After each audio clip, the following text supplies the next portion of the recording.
Blog Talk Radio. Hello, everyone in the franchise world. My name is Paul Segreto, and this is Franchise Today. Today is Wednesday, October 19, 2016. And joining me after a couple of weeks hiatus is Stan Friedman, my co-host. Stan, how are you today? Doing great, Paul. And it was a bit of a hiatus in that I didn't get to broadcast or podcast with you, but I did get to see you anyway, right? It seemed like just in passing. It's hard to believe we both traveled to Denver, and I don't think we saw each other for more than 15 minutes. I think you're probably exaggerating at that, and we've usually made it a pretty good tradition, actually, to at least try to grab a meal together when we're at one of those expos. I know it. But, hey, somewhere in the world somebody got my corned beef and your pastrami sandwich this time, and we just missed each other. That's for sure, my friend.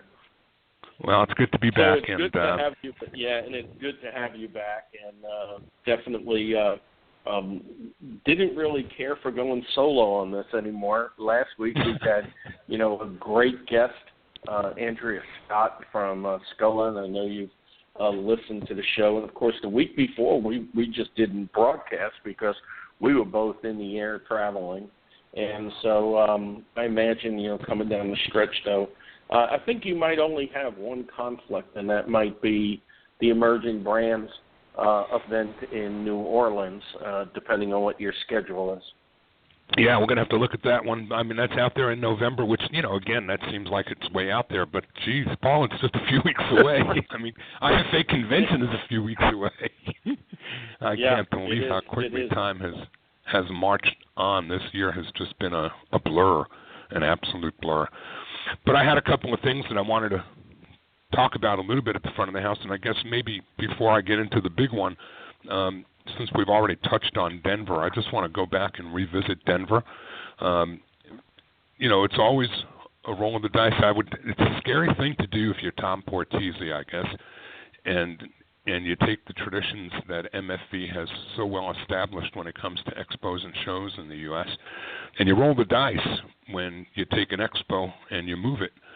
And, I was pretty excited about Denver, and frankly, I'd be excited to go back still.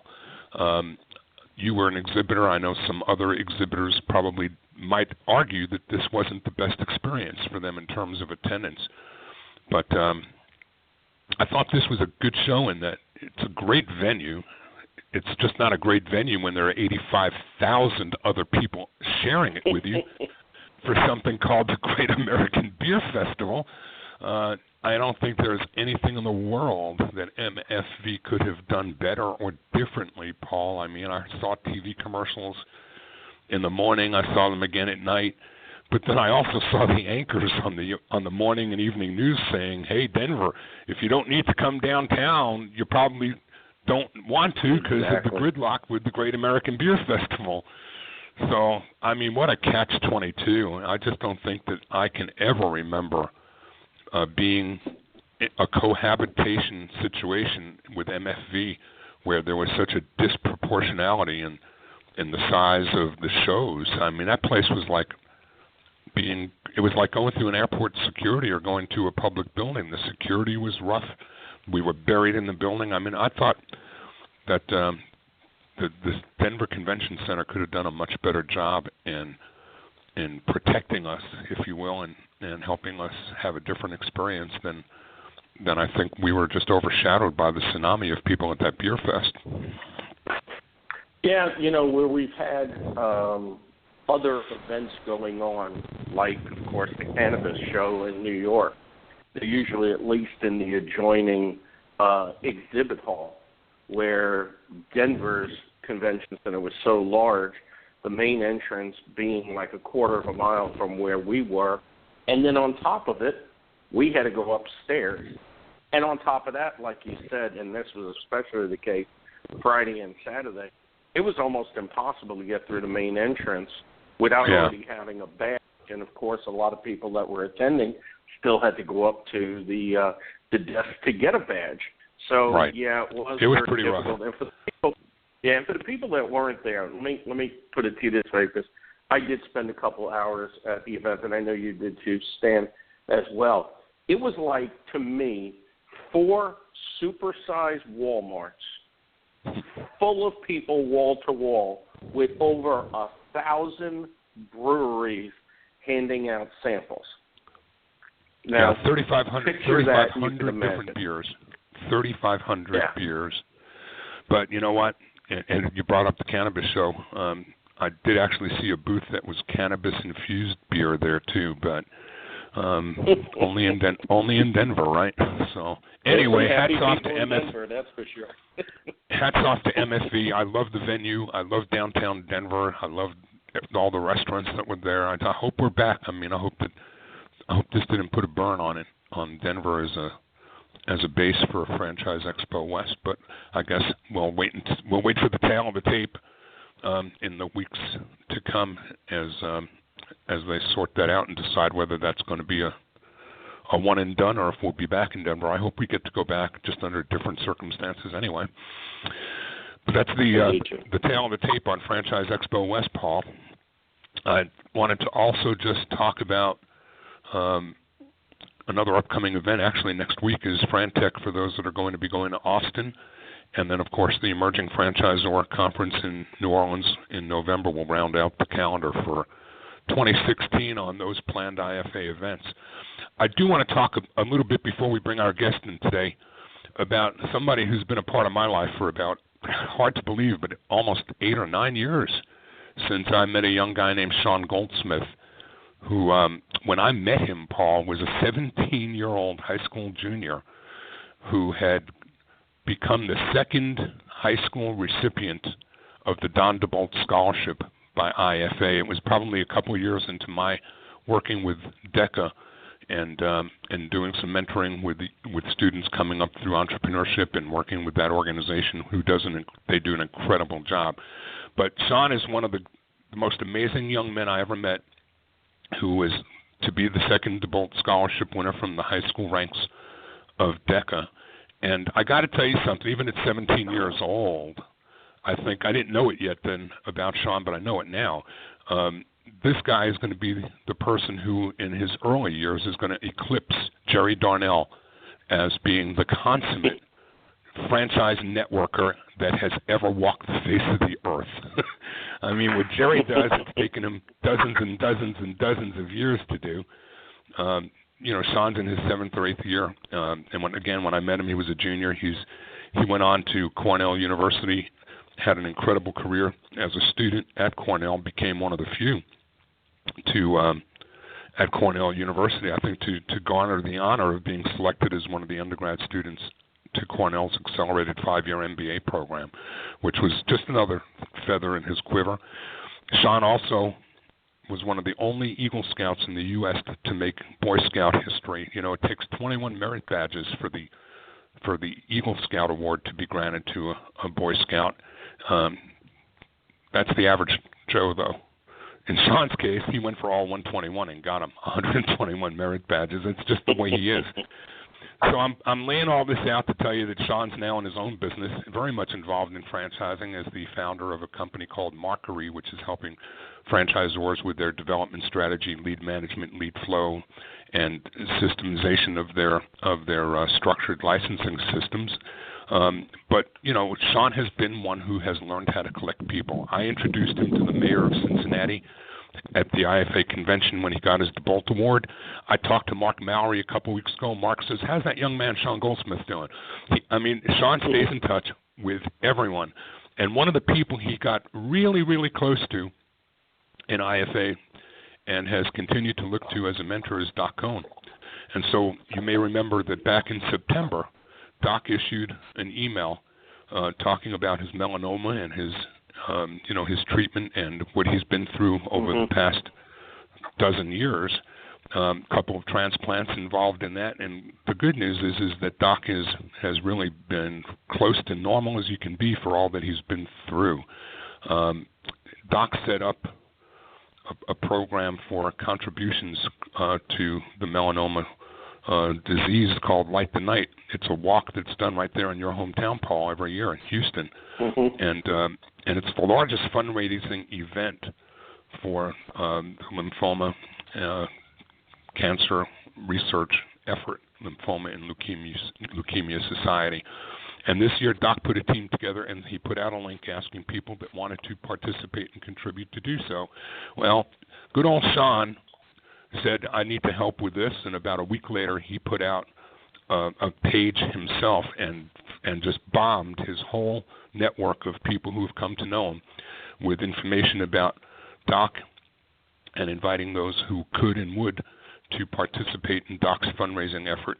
The great news is that Doc and Sean collectively and all those who contributed helped Doc's team hit a $33,282 donation threshold. Wow. But it's not too late. It's still not too late. The walk already happened, but the room is still open, and anybody who wants to can still contribute.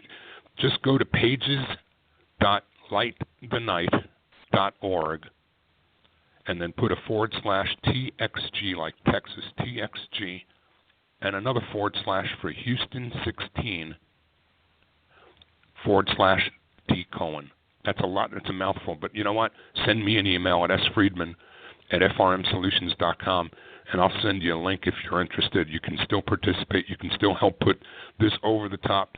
Doc's got a personal goal of $50,000, and with the help of this audience, I'd love to see him exceed it.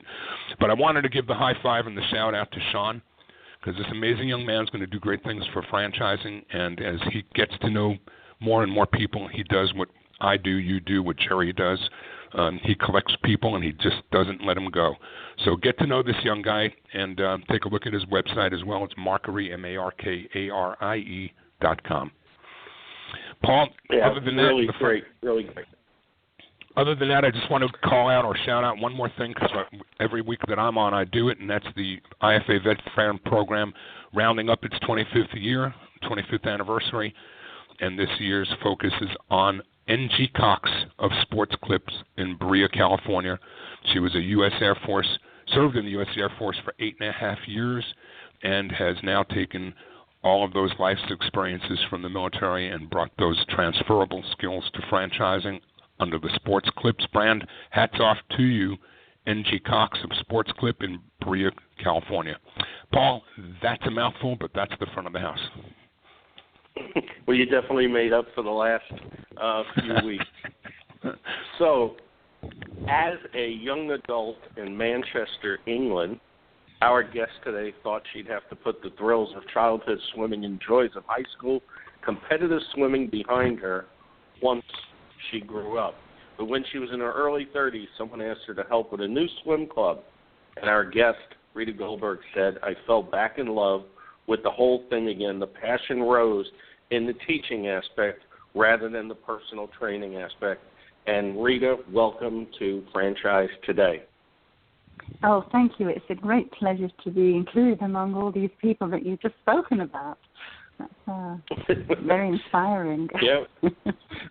We do have a few within our collective net, that's for sure. And of course, Franchise Today also, we'll be celebrating our 8th year in January, and certainly talk about networks. We couldn't do it without the likes of some of the great PR people out there, Fishman Public Relations, who brought us you today, as well as other PR firms that are out there. So, yes, welcome to Franchise Today. Thank you again. So, you didn't get the idea to start your own business until what I read in an article on Huffington Post was that you accompanied a friend to a swimming lesson and saw that the teacher was providing lessons out of a pool built in his garage. And you thought right away that was the proverbial light switch. Tell us a little bit about, you as a person getting up to that point, and then we'll go from there into the business model. Yes, absolutely. And that was the catalyst for going into the swim business. It was not actually the catalyst for going back into the swim world. I went back into the swim world because of, as you described, I was asked to help at a swim club. And that sparked my love all over again. And I did that for a number of years, and I also opened a subsidiary of that swim club, which was all voluntary.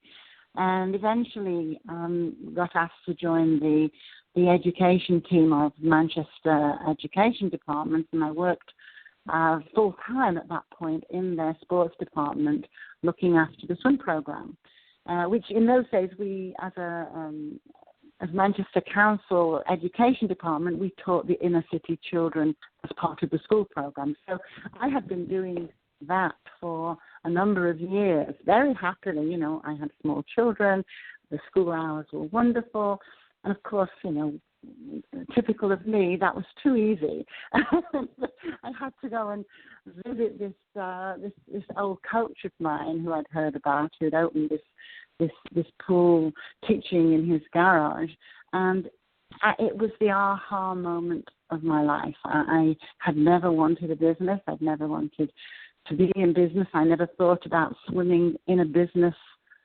component. It was a love and it was a vocation, but I'd never thought of it as a business. And I watched what he was doing, and he wasn't in actual fact doing a swim school. He was an older man, and he had this love of teaching, and he was just giving swimming lessons, and it was wonderful. And I thought, there has to be my future. It has to be something I want to do. And I came back from that visit, and I told my husband, we're selling up, we're going to open a swim school. And he, of course, thought I was totally off the wall, which he was probably right, because it hadn't ever been done in a true business format. And I had no idea where, no idea what. I just knew we had to do it. And we looked for a while, and I found this derelict Victorian house, which was 4 stories high and had a huge basement. And I thought, this is it. This is where I want to be. This is what I think would work. And presumed it was going to be an easy path to getting permits and raising money and opening a swim school. And I learned completely the opposite, that it was a hellish journey.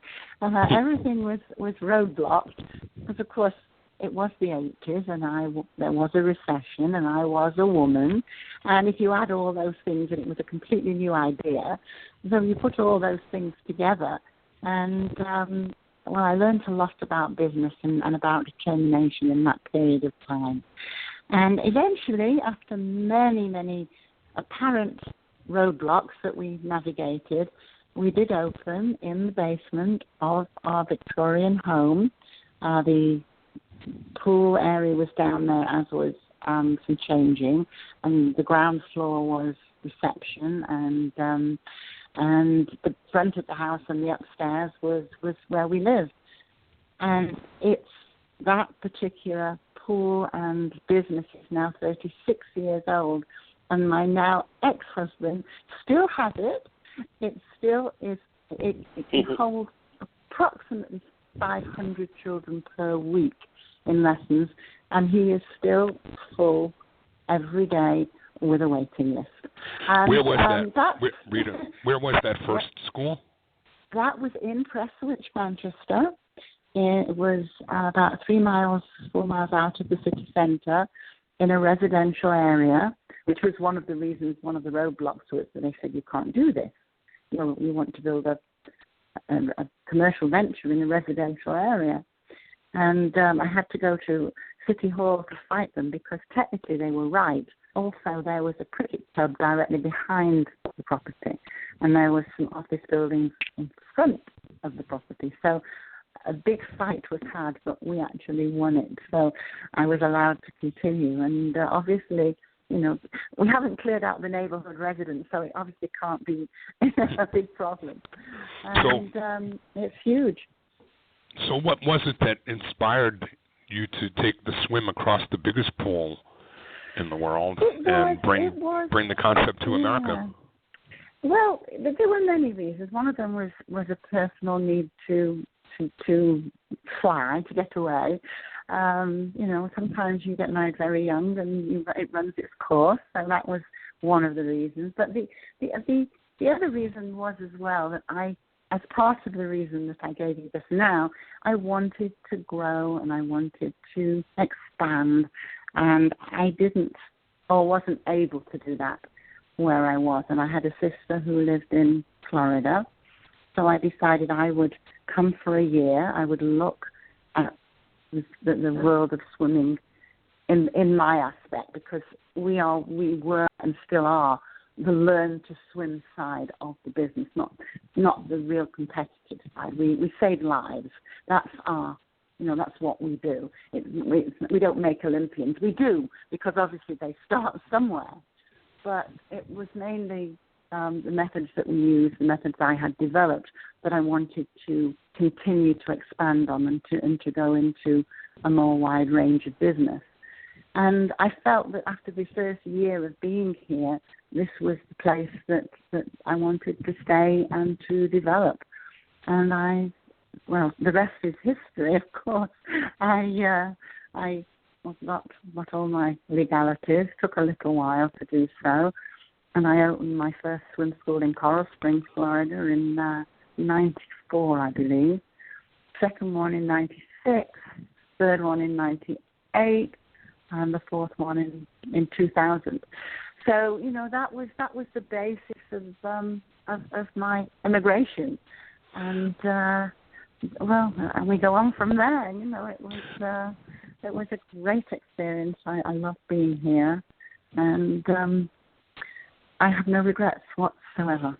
Why don't you tell our audience a little bit about the value proposition of what British Swim School does and what it is that you do for both your students, the children, and what inspires parents to get their kids into your programs?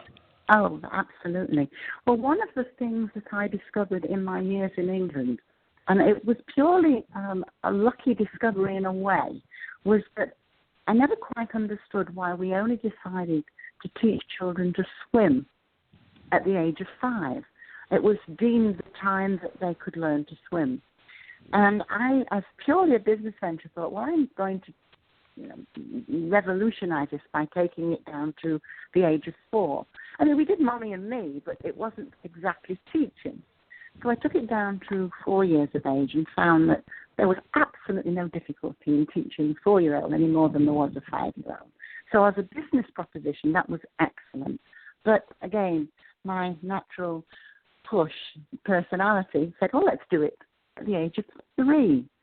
And at the age of 3, there was a quite a definite difference in the ability of a child to learn to swim in the way that we were teaching them, which was forward swimming, popping up for air, forward swimming. So I started to think, well, let's see what else we can do.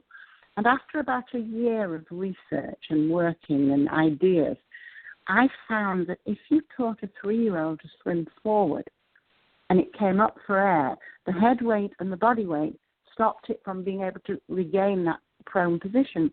But I found if I flipped them over onto their backs, they could learn to swim and survive at the age of 3 very easily. So we worked on that method and began to reduce it to the age of 2 and the age of 1, and it was completely revolutionary. No, can we teach them to do breaststroke and backstroke and front crawl at the age of 1 and 2, but we can give them a very fighting chance of being able to survive in water by teaching them a reaction to go over onto their backs. And this became the whole new exciting way of teaching, and it made it possible for people to get their children to have some degree of safety much, much earlier. And I don't know if you know this, and I don't think it's common knowledge, but there are more children that die or are horribly, permanently damaged by drowning in the world than any other form of accidental deaths or injury. It is so unknown, and we had hoped as a company that our methods, or we know as a company, that our methods have certainly helped in a vast way. You never know an accident that doesn't happen. It's hard to make this a statistical message, but we know that this method has revolutionized how we teach little ones to survive in water. And of course, if they can do it from an early age, they go on to love it. So we hope we're producing more and more champions down the road, But that's not what our aim is. Our aim is survival.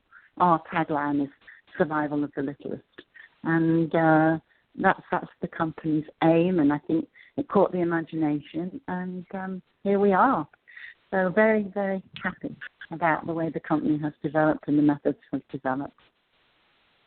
Yes, certainly a survival school of something that, water is feared, not only by children, because they haven't been taught at an early age, but certainly by parents. And I know myself as a grandparent and have two young grandchildren. It's always a fear making sure gates are locked. Just double checking and triple checking. So many different times. Yeah. So it is definitely a skill that should be taught to the children at a very early age. So we see within franchising, and I'm sure independently as well, a number of, swim class type of franchises that are popping up, even some of them that have these elaborate retail spaces. And I was just blown away by one where I looked in the window and here's this, half an Olympic swimming pool in there, and I'm thinking, is this just for entertainment, and get the kids swim for half an hour? And then you're talking about, being able to use and develop your business in a small space, and certainly dealing with children at a much younger age because you're teaching them this survival skill. How do you position yourself with the consumer from the consumer standpoint of why this is different and why this is more important, why this is more, I guess the key word here is vital? Well, we feel that we obviously, being the developer of the methods, have the most amazing methods. That's number one. And it is methods. There's no doubt about it. I also feel that a tremendous amount of swim teaching is done by people who teach tennis and who teach yoga and who teach any other form of sport, which is not what we do. Our people are professional. They're highly trained individually to our particular methods. I mean, we are so finite that we even know where our teachers' thumbs are when they're teaching the children. So I think we are definitely the leaders of the training methods for our teachers. That's one of the ways I think we really stand out. I think the other way is, and again, I know we're going to go on to this, but the way that we have positioned ourselves in our franchise, apart from the fact that we are very inexpensive as a franchise, and again, I know that's where we're going to go in this conversation, but the thing that relates to your question is, because we use other people's water, fitness centers, etc., we position ourselves so that people can get to us, they can find us. They don't have to travel a great distance. And that's one of the other ways that I think we definitely stand head and shoulders the single owner pool. And I do, one of the main things about our company as well is the culture. However big we get, when we start to train either a new franchisee or a team of swim teachers, the main thing that we look for is fun and warmth and enjoyment. It's very important. There are many people who teach out there who do it so very severely and so very traumatically that it's just horrific to us. This is not a sport. It's a life-saving activity. The longevity of your customer coming to us for a very long time is very important, both for the pupil and for us as a business. And you can't do that if you're going to somewhere where it's not fun and it's not a happy environment, and the culture is a conveyor belt culture. And we are so determined, even in our discovery days, we talk about that, because the culture of the company has to be maintained. And I think all those put together is what we hope and we feel, and the proof is beginning to be in the pudding, that it's paying off, because it's very important. You know, all our teachers know our children's names. All our deck staff know our parents. However big we get, this has got to be maintained. And I think those things, as well as the methods we use, are the two main reasons why we are becoming a very successful franchise company. We're going to come back and talk a little bit more about that and lead into the discussion about the franchise opportunity. This is Franchise Today. I'm Stan Friedman along with Paul Segreto, and we're speaking with Rita Goldberg, founder and CEO of the British Swim School. Franchise Today is brought to you by the Franchise Foundry, with more than 30 years' experience bringing emerging brands to market with the kind of growth that comes with experience. Healthy, sustainable growth. The Franchise Foundry provides their clients with both coaching and consulting, a hybrid approach which fosters more effective solutions for their clients and their franchisees. The team at the Franchise Foundry is rich in practical, hands-on experience and expertise in general business management, operational and change management, and is skilled and proficient in digital marketing, franchise recruitment, and development.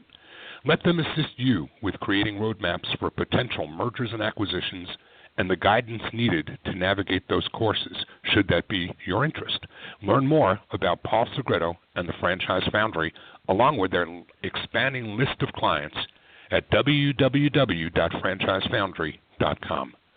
Franchise Today also brought to you by FRM Solutions, offering best-in-class CRM and document management software designed specifically for franchising.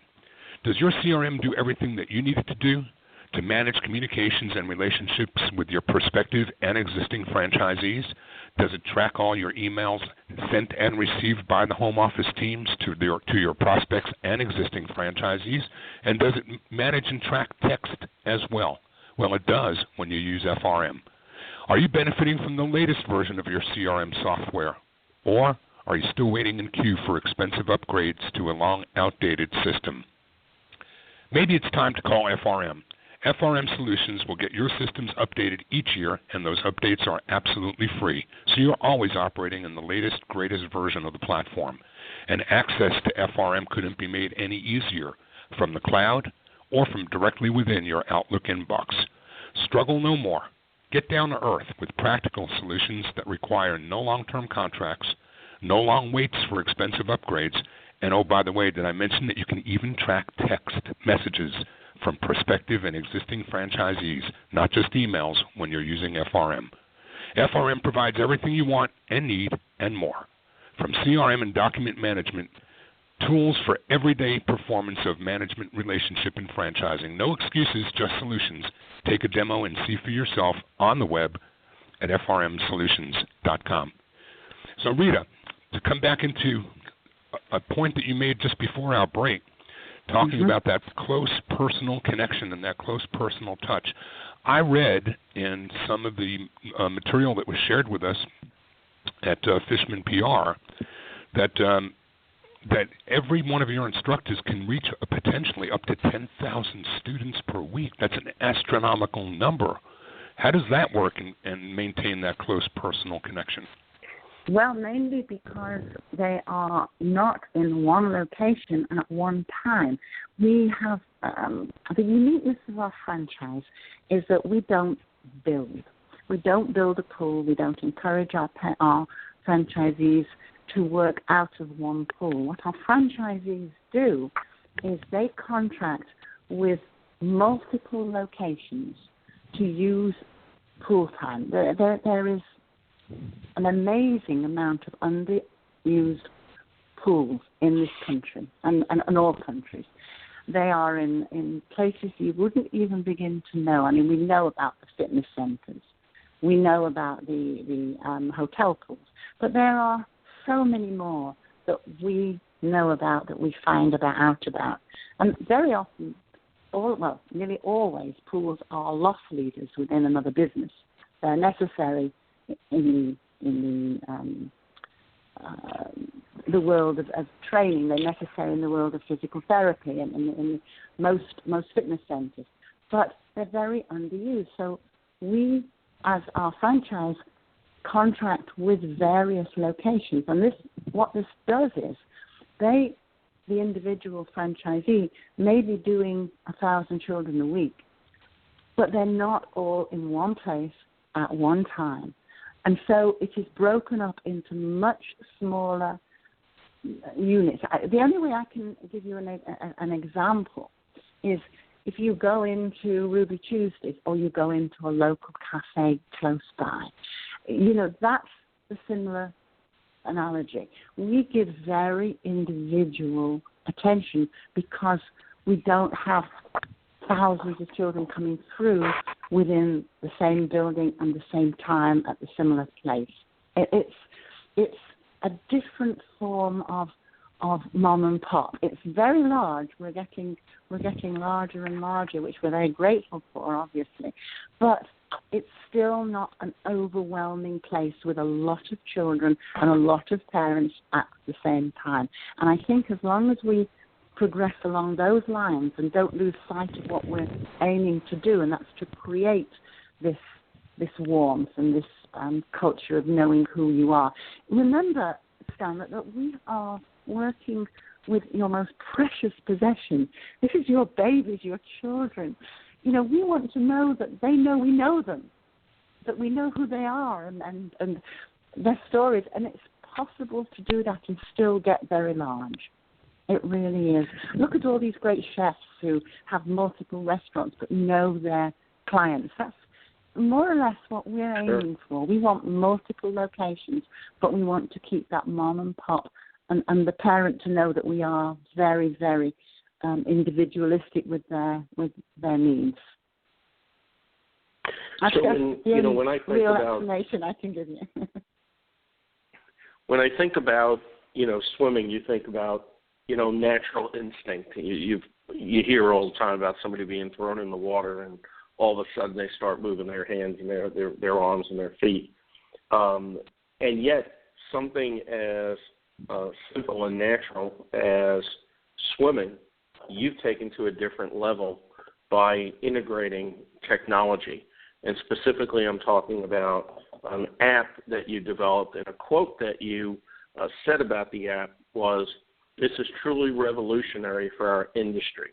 You see apps like this with restaurants and retail locations, but it's revolutionary for a swim program to embracing technology like this to make the lives of the parents easier. We want to make our program as seamless as possible for parents so they can continue to come and teach their children how to survive in the event of a water emergency. So if you would share with our audience a little bit about the app, which apparently is state-of-the-art in your industry segment. Oh, that it's become a great tool for us. One of the things that, thankfully, very thankfully, technology as a tool cannot be used to teach children to swim. We're very grateful for that. Looking at some of the industries that have been really decimated by the addition of technology.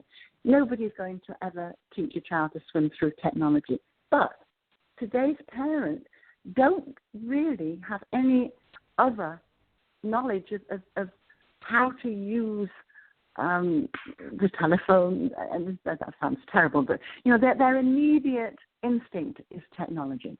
And we wanted, as we do with our lessons, to provide the ease of being able to contact us, to be able to use the app if we have a reason to cancel classes, to be able to not have to wait in line on a phone call if the child has had an advancement and needs to move up a level.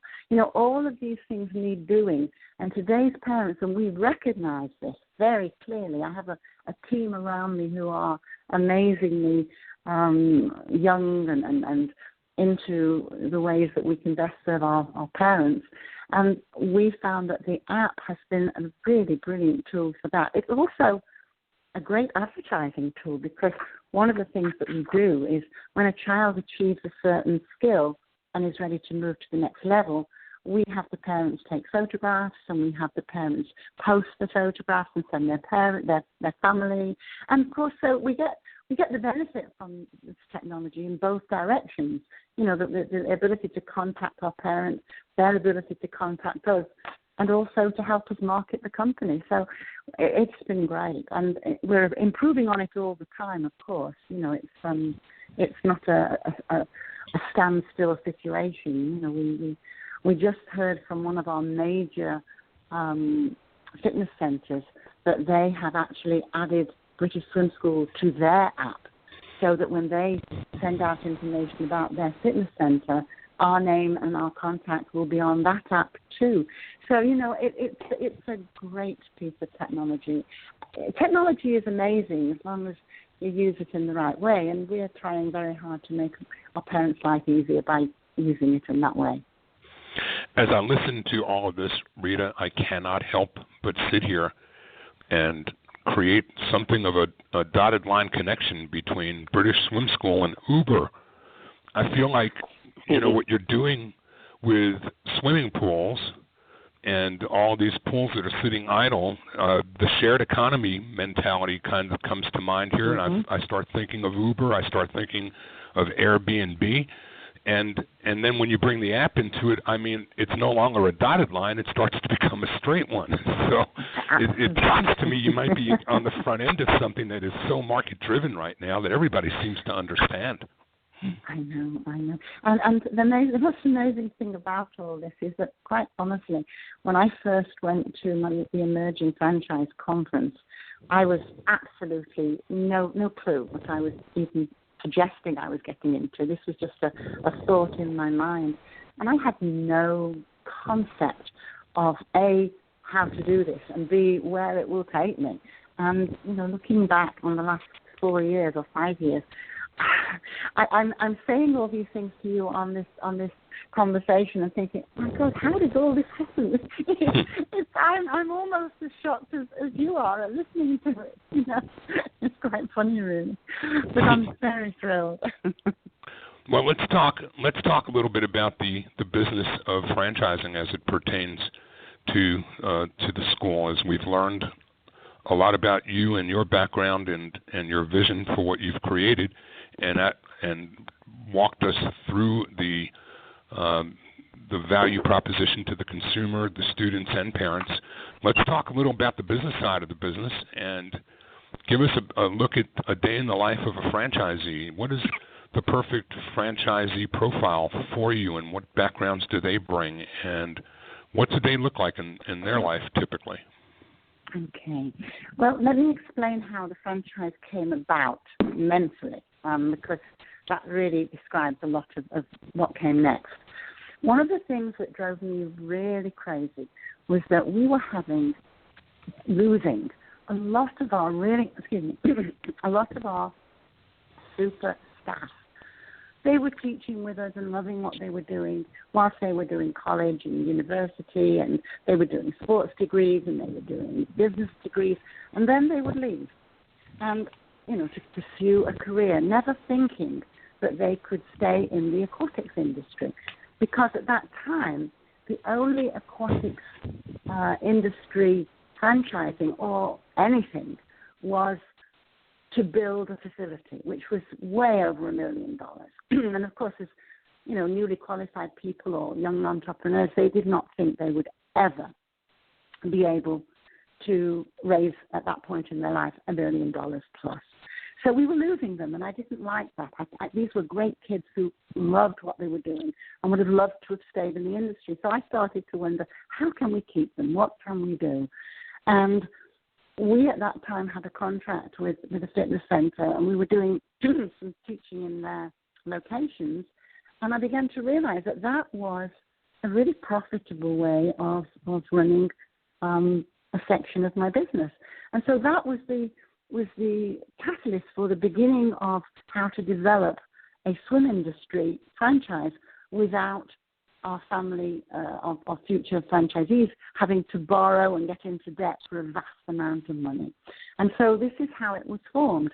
And what we decided to do is we weren't going to do build out. We were going to sell demographic areas that contained up to 25,000 children in an area of higher income bracket than children under the age of 9, and that would be the territory that we would sell. And within that territory, our franchisees can organize and develop as many many contacts and as many pools as they can find partnerships with. At the moment, our top franchisee has 12 pools going on a daily basis. The newer ones have 2 and 3, and they will build up as they go. So the thing was, they did not need $1 million. And this was how we started. And it became, at the beginning, the way for our staff, our people who had been with us and who had left us and came back, to actually own their own program. We didn't realize, I don't think at the time, the financial potential of what they can achieve.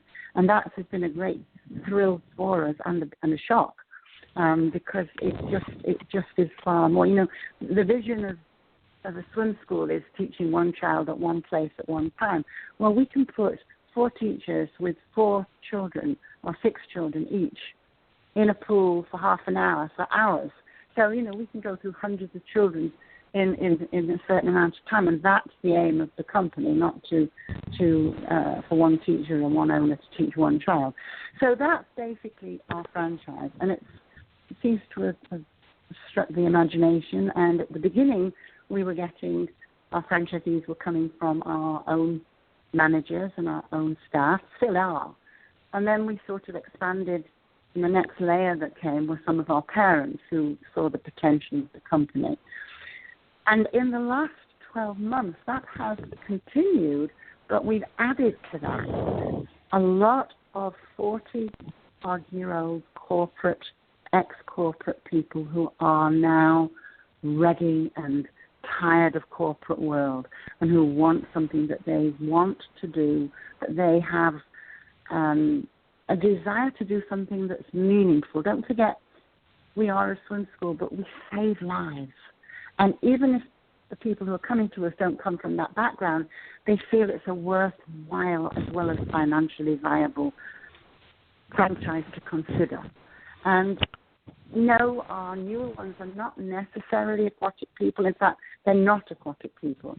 They're just people who want to go into their own business, which is warm and fun and progressive and still does a really good thing in this world, you know.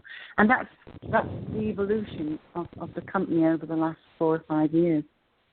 Is there a typical role of the franchisee? Is there a typical role that the franchisee performs in the business, or is there a certain type of people that you look for that are either values or purpose-driven people, or what is it that's the common denominator or the glue, if you will, that you can see across your successes in franchising? Right. That's a brilliant question. There are 2 sides to the person that we want, and both of them come with a definite rule, let me put it that way. If you are the consummate businessman who wants to buy British Swim School, you have to have, from day one, an aquatic manager. In fact, everybody, all the franchisees have to have an aquatic manager. People who know in the industry, people who know children, people who teach swimming lessons, and they have to be taken on from day one. If you come from that world where you are an aquatic person and not a business person, you have to have the opposite. You have to employ either a CEO, a CFO, a COO. These are the rules that we make. So there is a definite divide between the business side and the aquatic side, and they're both specialities, and they're findable in each way. You know, our aquatic people have found great business people as partnerships or as employees, and vice versa. You know, a lot of our business people have found great aquatic people who want to progress and perhaps can't have the same investment financially. So those are the 2 areas that they come from. They've both got to want to make this business grow. It's not a job, a business. You know, if they want to improve on a job 9 to 5 that they had, that's not the person that we need. They have to be driven. They have to love it. They have to know that there's a huge potential and a great deal of fun, but they have to know that this is not it's not a job replacement, it's a business. And those are the people we're looking for. They may never have to wear a suit again, but they have to be business-minded completely. No suit and ties. Well, Rita, as we're getting to the top of the hour, I wanted to give an opportunity for you to talk briefly about your recent honoring of certified swim instructors. That was back in July. And in that, you had said, and I love this quote, they are more than instructors. They're heroes in my book. Oh, yes. I mean, teaching a child to swim, let's forget about the end result that the child is able to survive in water, because that obviously is the best thrill that we all get. We all get rewarded every time a child learns a certain skill that we know could save his life. That's a given. But our teachers, it's not an easy profession to be in. You're in water, which most people don't understand is totally exhausting when you're in the water for 3, 4, 5 hours. It is. Sometimes that water isn't as warm as you hope it's going to be. It's fine for your pupils, but when you're in for 4 hours, they have been kicked, they have been screamed, they have been pinched. I mean, the women particularly have a real problem with that. You leave that to the imagination. And, it is not the easiest of jobs to do. And yet our teachers are the basis of what we are producing. And without them, and without their humour and their passion, there would be no business. You can run a wonderful, organised company, but if you haven't got the right people to be there to do the job, you're lost. So our teachers are our heroes. There is no doubt about that. And to have as many people who voted for those winners as did was huge kudos to them and to their franchise owners who picked the right people, because we choose our people for personality. We can teach them a method, but their personality and their warmth is really what we choose them for. And the kudos goes to the teachers, and it goes to the owners or the aquatic director who has chosen the right people too. Because without them, you're finished. You don't have a business. Yep. So how would individuals interested in learning more about your brand find more information or contact you for more information? The easiest and simplest direct route is by going to the website, which is BritishSwimSchool.com. And we have a whole section on the franchising, and it will take you right to where you need to go. And please don't hesitate. We are growing like crazy and loving every minute of it and improving and constantly setting ourselves higher goals. So, we'd love to have anybody who is interested in saving lives, because that's basically what we do. Well, that's great. Well, we thank you for being our guest today on Franchise Today. Taking the plunge safety first, I think, was a very appropriate title, and you were very, very succinct in explaining that. We really appreciate it and appreciate your time today. Thank you. Oh, it's been my pleasure. Thank you for asking me. I really do appreciate it. Enjoyed it too. Thank you so much. Bye-bye. Well, Stan, another day, another show ended. We're wrapping up very, very quickly towards the end of the year. I think there's only about 8 or 9 shows left. Next week, we have a special guest, Mel Kleiman, his company, Humetrics. That's Humetrics. He's an expert on frontline employees, and, of course, that is a big topic of discussion. Hot topic, Paul. Throughout franchising. It's a hot topic with the increase of minimum wage. So we really look forward to Mel being our guest next week, and then we've got a good lineup coming out afterwards. So that's it for today's show. You have any last comments to add? No, Paul, just that if the front half of next year hits us as quickly as the back half of this year, I'll be wishing you a happy 4th of July in about 20 minutes. Well, I look forward to that because next year I definitely want to join you in Buffalo at the Wing Fest, which I keep missing and you keep inviting. So I look forward to next Labor Day, that's for sure. All I can say is just bring it, Paul. Just bring it. Just bring it. Well, until next week, my name is Paul Segreto, wishing you the best, the very best in this great, great thing we call franchising. Franchise Today is out.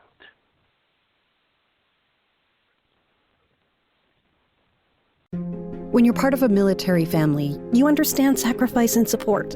So at American Public University, we honor your dedication by extending our military tuition savings to your extended family. Parents, spouses, legal partners, siblings, and dependents all qualify for APU's preferred military rate of just $250 per credit hour for undergraduate and master's level programs.